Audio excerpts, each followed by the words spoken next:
ಆತ್ಮೀಯ ವೀಕ್ಷಕರೇ, ನಮ್ಮ ರಸೂತಿಗೆ ಸ್ವಾಗತ. ನಾವು ಇಂದು ಪುನರ್ವಸತಿ ಕೇಂದ್ರ ಎಡಳ್ಳಿ ಗ್ರಾಮದಲ್ಲಿದ್ದೇವೆ. 27 ವರ್ಷಗಳಾದರೂ ಪುನರ್ವಸತಿ ಕೇಂದ್ರಕ್ಕೆ ಬಾರದ ಎಡಳ್ಳಿ ಸಂತ್ರಸ್ತರು.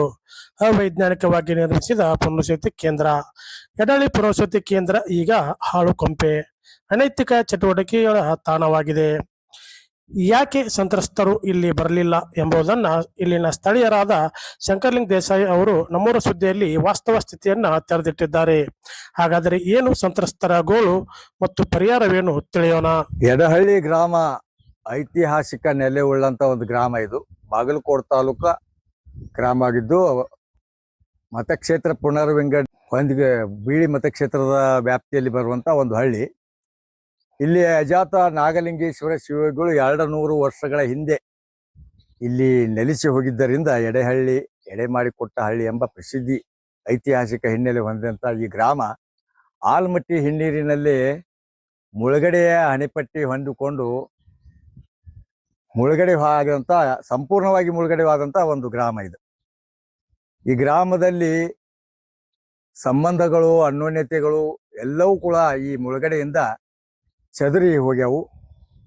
ಆದರೆ ಅವತ್ತು ಮುಳುಗಡೆ 1997ರಾಗ ನಮಗೆ ಜಾಮದಾರ್ ಅವ್ರನ್ನ ಈ ಗ್ರಾಮಕ್ಕೆ ಕರೆಸಿ ನಮ್ಮ ಎಡಹಳ್ಳಿ ಮಠದೊಳಗನೆ ಅವರಿಗೆ ನಾವು ರಿಕ್ವೆಸ್ಟ್ ಮಾಡಿಕೊಂಡಾಗ ನಮ್ಗೆ ಸುವ್ಯವಸ್ಥಿತವಾದಂಥ ಒಂದು ಸಂಪರ್ಕಕ್ಕೆ ಅನುಕೂಲವಾಗಂಥ ಒಂದು RC ಸೆಂಟ್ರನ್ನ ಕೊಡ್ರಿ ಅಂತ ಕೇಳಿದ್ರು. ಅವರು ಒಪ್ಪಿದ್ರು. ಆದ್ರೆ ನಮ್ಮಲ್ಲಿ ಕೆಲವು ಹಿರಿಯರು ಅಂತ ಅಥವಾ ಮರ್ಯಾದಿಷ್ಟರು ಯಾಕೋಗೋದಕ್ರಿ ಕೊಟ್ರಿ, ನಮ್ಗ ಮೊದಲ ನಮ್ ಪೇಮೆಂಟ್ ಮಾಡ್ರಿ ಅಂತೇಳಿ ಹೇಳಿದ್ರ ಪರಿಣಾಮ ಅವ್ರಿಗೂ ಕನ್ಸಲ್ಟ್ ಅವಾರ್ಡ್ ಮಾಡಿ ಹೇಳಿದ್ರು. ಜಾಮದಾರ್ ಅವರೇ ಸ್ವತಃ ಹೇಳಿದ್ರು, ಇಲ್ಲ ಕೆಲವು ದಿವಸ ನೀವು ಸುಮ್ಮಿದ್ರೆ ನಿಮ್ಮ ಭೂಮಿಗೆ ಯೋಗ್ಯವಾದ ಹಣ ಕೊಡೋದಲ್ದ ಸ್ಥಳ ಕೊಡ್ತೀವಿ ಅಂದಿದ್ರು. ಆದ್ರೆ ನಮ್ಮಲ್ಲಿ ಕೆಲವರು ಮಾತ್ರ, ಆದರೆ ಇಡೀ ಊರನ್ನವ್ರದ್ದು ಒಂದು ಒಪ್ಪಿಗೆ ಏನಿತ್ತಂದ್ರೆ ನಮಗೆ ಸುವ್ಯವಸ್ಥಿತವಾದ ಸ್ಥಳ ಕೊಡ್ರಿ, ಚೆಬ್ಬಿ ಗ್ರಾಮ ಎಡಳಿ ಗ್ರಾಮ ಎರಡೂ ನಡು ಹೊಂದ್ಕೊಳ್ಳುವಂತ ಜಾಗ ತೋರಿಸಿದ್ರು ಅವರು. ಅದು ಕಲಿಬುತ್ತಿ ಬಾಣ ಅಂತ ಅಂತಾರಲ್ಲಿ.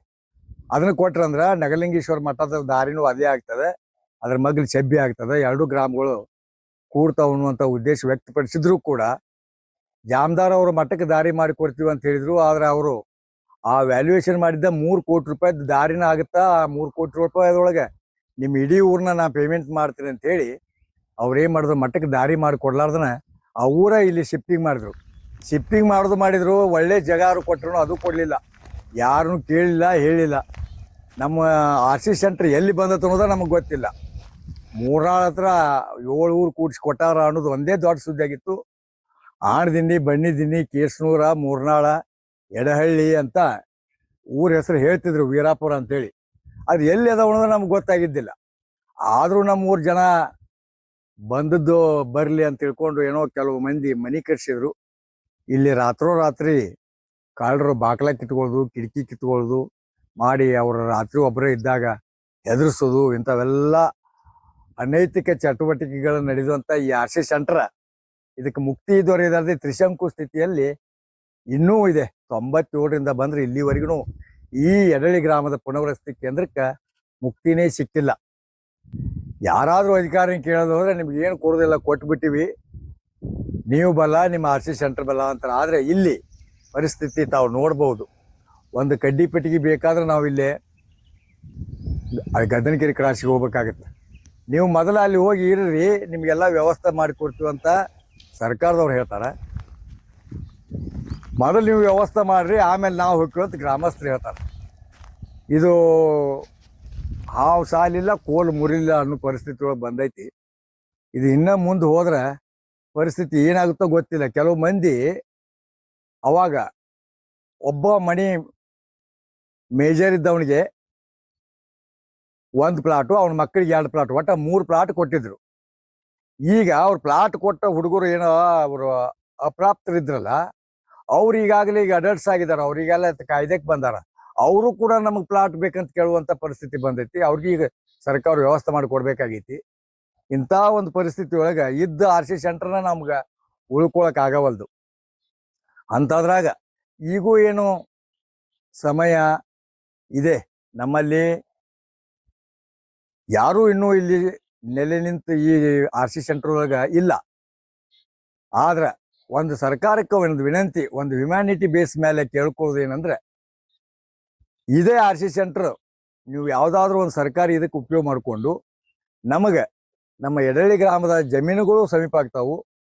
ಅಲ್ಲೇ ಎಡಳ್ಳಿ ಗ್ರಾಮದ ಪಕ್ಕದಲ್ಲೇ ಕಲ್ಬುತ್ತಿ ಬಾಣ ಅಂತ ಇದೆ, ಅಲ್ಲಿಂದ ಹಿಡ್ಕೊಂಡು ಚೆಬ್ಬಿ ಗ್ರಾಮದವರೆಗೆ ಏನು ಏರಿಯಾ ಐತೆ ಅದನ್ನಷ್ಟು ಕೊಟ್ರಂದ್ರ ನಾವು ಸರ್ಕಾರಕ್ಕೆ ಚಿರಋಣಿ ಆಗ್ತೀವಿ. ಒಂದು, ನಮ್ಮ ಜಮೀನುಗಳು, ನಮ್ಮ ಒಕ್ಕಲಿಗರು, ಮತ್ತು ಯಾಕಂದ್ರೆ 90% ರೈತಾಪಿ ಜನರೇ ಅದರಲ್ಲಿ, ಕೃಷಿ ಅವಲಂಬಿತ ಪ್ರದೇಶ ಆಗೈತಿ.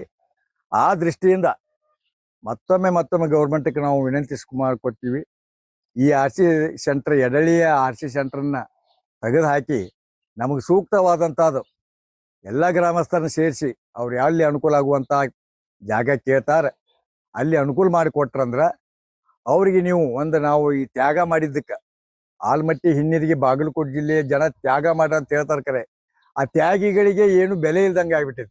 ನಮ್ಮ ಬಾಗಲಕೋಟೆ ಜಿಲ್ಲೆಯ ನೀರು ತಗೊಂಡು ಬೇರೆ ಜಿಲ್ಲೆಯವ್ರು ಬೆಳೆದ್ರು, ಆದ್ರೆ ನಾವು ದಾನ ಮಾಡಿದವರು, ತ್ಯಾಗ ಮಾಡಿದವ್ರ ಪರಿಸ್ಥಿತಿ ಇವತ್ತು ಈ ಮಟ್ಟಕ್ಕೆ ಬೈತಿ. ಸರ್ಕಾರ ಇದನ್ನ ಕೂಲಂಕುಷವಾಗಿ ಪ್ರತಿಯೊಂದು ಕಾಯ್ದೆಸೀರಿ ವಿಚಾರ ಮಾಡಿದ್ರೆ ಸಾಧ್ಯ ಆಗೋದಿಲ್ಲ. ಮಾನವೀಯತೆಯ ಮೌಲ್ಯಗಳು ಅಂತ ಒಂದು ಹ್ಯುಮ್ಯಾನಿಟಿ ಬೇಸ್, ಮಾನವೀಯ ತತ್ವ ಆಧಾರಗಳ ಮೇಲೆ ತಾವು ನಮ್ಮ ಜನರ ಸಮಸ್ಯೆ, ಕೇವಲ ಜನರ ಸಮಸ್ಯೆ ಅಲ್ಲ, ಕಡು ಬಡವರು, ನಿವೇಶನ ರಹಿತರಾದವರು ಇಲ್ಲೇ ಬಹಳ ಕಷ್ಟದೊಳಗಿದ್ದಾರೆ. ಇದೇ ರೀತಿ ಮುಂದೆ ಹೋದ್ರೆ ಕೆಲವು ಮಂದಿ ಪ್ಲಾಟ್ ಇರ್ಲಾರ್ದನ್ನ ಪ್ಲಾಟ್ ಅಂತೇಳಿ ಸತ್ತು ಹೋಗ್ಯಾರ. ಅದರಿಂದ ಅಂಥ ಪರಿಸ್ಥಿತಿ ಆಗಬಾರ್ದು. ಸರ್ಕಾರಕ್ಕೆ ನಾವು ನಮ್ಮ ಎಡಳಿ ಗ್ರಾಮದ ವತಿಯಿಂದ ನಾವು ವಿನಂತಿ ಮಾಡ್ಕೋತಾ ಇದ್ದೀವಿ, ಈ ಆರ್ ಸಿ ಸೆಂಟರ್ ಇನ್ನು 10 ವರ್ಷ ಬಿಟ್ಟರು ಇದು ಉದ್ಧಾರ ಆಗುಲ್ಲ ಅನ್ನುವಂಥದ್ದು ನಮಗೆ ಮನವರಿಕೆ ಆಗಿದೆ. ಯಾಕಂದ್ರೆ ಆಗ್ಬೇಕಾಗಿತ್ತು ಅಂದ್ರೆ 97ರಿಂದ ನಾವು ನೋಡ್ಕೊತ ಬಂದೀವಿ, ಒಂದೇ ಒಂದು ರೋಡ್ ಆಗಿಲ್ಲ ಇಲ್ಲಿ. KEB ಲೈನ್ ಒಂದು ಬಿಟ್ರೆ ಇಲ್ಲಿ ಏನೇನೂ ಇಲ್ಲ. ಸರ್ಕಾರಿ ಕಟ್ಟಡಗಳು ಕೂಡ ಹಾಳಾಗಿ ಹೋಗ್ತಿದ್ವು. ಆದ್ರೆ ಸರ್ಕಾರಿ ಕಟ್ಟಡಗಳಾಗಲಿ, ಈ ದೇವಸ್ಥಾನ ಒಂದಿದೆ, ಇವು ಯಾವುವು ಇಲ್ಲಿ ಉಳಿದಿಲ್ಲ. ಇಲ್ಲೇ ಸ್ಥಳೀಯರದಾರೋ ಏನು ಹೊರಗಿನವ್ರು ಬಂದ್ ಮಾಡ್ತಾರೋ, ಪ್ರತಿನಿತ್ಯ ಅನೈತಿಕ ಚಟುವಟಿಕೆ ನಡೀತಾವಿಲ್ಲೇ. ಸಾಯಂಕಾಲ ಆದ್ರೆ ಸಾಕು, ಯಾರು ಬರುವಂಗಿಲ್ಲ, ಒಂದು ಭಯಾನಕ ವಾತಾವರಣ ಐತಿ. ಮಾನ್ಯರು ಇವನ್ನೆಲ್ಲ ಗಮನಿಸಿಕೊಂಡು ಮತ್ತೊಂದು ಪುನರ್ವಸತಿ ಕೇಂದ್ರದ ಸ್ಥಿತಿಗತಿ ಕುರಿತಂತೆ ಮುಂದಿನ ಸಂಚಿಕೆಯಲ್ಲಿ ನಿಮ್ಮ ಮುಂದೆ ಬರ್ತಾ ಇದ್ದೀವಿ. ಸ್ಥಳೀಯ ಸುದ್ದಿಗಾಗಿ ನೋಡ್ತಾ ಇದ್ದೀರಿ ನಮ್ಮ ಸುದ್ದಿ ಬಾಗಲಕೋಟೆ.